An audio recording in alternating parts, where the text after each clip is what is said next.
Ndërka që vazhdojmë diskutimin këtu në studio edhe pakës për këtë summit, pastaj do të kalojmë tek një çështje tjetër. Blakaj e përmendi edhe shpati se Kosova ka ngecur mbrapa, njësoj sikurse edhe Bosnia, për shkak të situatës politike. Megjithatë, për shkak të këtij ngërçi, po bëjnë vendet e tjera shumë hapa para dhe Kosova ka gjasa të mbetet shumë mbrapa në këtë proces, pikërisht shkaku i këtyre po them ngërçi sepse një vit na kaloi nga shkurti deri tani në dhjetor kur do t'i kemi një palë zgjedhje të reja nuk është bërë asgjë. Unë mendoj që problemi themelor i Kosovës është kushtetuta e cila ja garanton një jo funksionalitet të vazhdueshëm. Për aq kohë sa shqiptarët të mbajnë një komunitet tjetër të privilegjuar, të futur brenda kushtetutës me një mendim tepër strategjik të vethartuesit të saj, që të pranojmë shqiptarëve një lloj shteti të cilën ata pas 20-30 vitësh do të ngatrohen në këmbë të veta dhe ta humbin përsëri, që ta sjellin përsëri në tryezën e diskutimit të statusit të saj, është pikërisht kjo kushtetutë nga plani i Ahtisarit. Prandaj nuk është shumë ne mund të diskutojmë me shekuj, me vite se ka mjaft material për të diskutuar për miopsinë e liderëve tonë, për paaftësinë e tyre, për genialitetin e tyre për të bërë punë të këqija. Më thonë, për të shkaktuar kriza, për të mos i tejkaluar problemet dhe kurthat që janë vënë Kosovës. Po dhe këtu blaka i faji është tek kasa politike apo tek kushtetuta? Janë dy. Në ne kushtetuta e lejon, kushtetuta jon ka krijuar filtra të tillë që në poste publike ngritet kjo mendësi. Asnjë lider me qëndrime të pastra, kombëtare nuk mund të ngritet në Kosovë përmes këtij funksionaliteti, përmes këtij modeli politik. Ne aty kemi, më thonë, që të mos përmendim emra, por kemi njerëz vrasës, kemi njerëz që kanë vrarë njerëz dhe janë deputet Parlamentit Kosovës. Kemi njerëz që vazhdimisht dënohen edhe futen nëpër afera të larta të korrupsionit dhe përsëri i kej aty. E kemi presidenten e cila ka votuar demarkacionin me Malin e Zi, që është një nonsens i jashtëzakonshëm. Kemi aty deputet që bëhen ministra, domethënë, për shkak se kanë vepruar shumë dhe kanë marrë vendime që nuk i interesojnë Kosovës, madje janë në kundërshtim me interesin e saj. E kemi pasur një president tjetër që e ka ndikuar ndarjen e Mitrovicës dhe ne e kemi bërë president.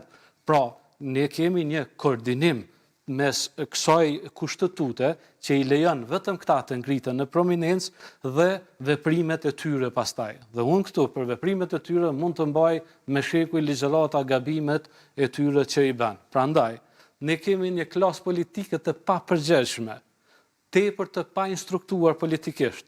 I sfidoj të gjithë deputetët e parlamentit aktual, këtij që shkoj, i sfidoj publikisht, në qoftë se janë në gjendje të numrojnë 10 interesa kombëtare të Kosovës dhe të kombit shqiptar në Kosovë, unë largohem nga diskutimi publik. Nuk janë të aftë, domethënë, i fut dikush në lista zgjedhore. Por prapë zgjedhen me votë qytetare. Të lutem, ky është dhunimi i parë i demokracisë. Nuk kalojnë tribun popullor. Atje futet dikush që kryetari i partisë e jep rekomandimin për të. AK-ja përmes një bordi, sepse unë mendoj që tashmë është bërë një parti private dhe nuk është parti politike, ajo e cakton listën e kandidatëve, të cilën ja ofron popullit, i thotë, këta 100 kandidat të lutem, votoni cilin duash. Dhe filtrat që i përdor partia për t'i vendosur në listë janë, sa është i dëgjuar nga i liderit, çfarë interesa personale ka, dhe sa është i aftë, domethënë, të kontrollohet dhe të diktohet vendimarrja e tij. Kështu bën Partia Demokratike e Kosovës, njëjtë bën LDK-ja, njëjtë fatkeqësisht ka vepruar edhe lista lëvizjave vendosje. Pra, populli i Kosovës zgjedh të përzgjedhurit të tyre. Dhe këta të përzgjedhur janë të aftë vetëm të shkaktojnë kriza dhe t'i menaxhojnë ato kriza. E shkaktojnë blokadën e formimit të qeverisë dhe gjejnë një rrugë model, domethënë si të ndërtojmë të bëjmë zgjedhje të tjera dhe të bëjmë gara të tjera. Pra shqiptarët po ngatrohen në atë që cilën, domethënë Marti Ahtisari ka fituar çmimin Nobel. Është formulë e mirë menduar që Kosova të mos jetë shtet funksional. Prandaj kërkohet një veprim dhe një logjik absolutisht tjetër, që nuk që nuk përkufizohet dhe nuk reklamohet, domethënë nuk afrohet asgjë me këta lider të cilët i kemi deri më tash. Këta janë të aftë të formojnë qeveri përmes një terminali doganor. Janë të aftë të formojnë qeveri për një votë të cila pastaj bëhet ambasador i Kosovës. Nuk është në gjendje gjuhën shqipe ta flas si duhet, por bëhet ambasador sepse vota e tij. Kemi një 2%. Kjo pastaj është një temë e gjatë sigurisht, po. Kemi një 2%, një 3% që riciklohet herë me AOK-n, herë me partitë të tjera, domethënë futet në parlament dhe kërkon kryetarin e parlamentit.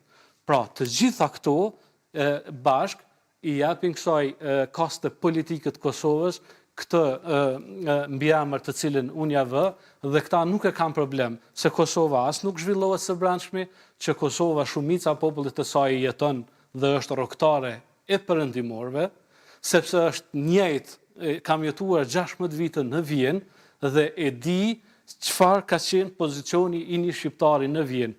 Në qoftë se e lexoj Mesat Mekullin dhe po e përmbyllim, për ata sharragjit, për ata qymyrgjit që shkarkonin vagonat në qytetet e Serbisë, në Beograd, në Novi Sad, i njëjti tregim është për shqiptarët në Perëndim. Pra, kjo kast politike pranon edhe e ka normale largimin e mbi 2 milion, 3 milion shqiptarëve për të mos jetuar këtu. Dhe me çfarë mund të bëjmë, me çfarë mund të analizojmë që këta po bëjnë diçka të mirë për kombin shqiptar.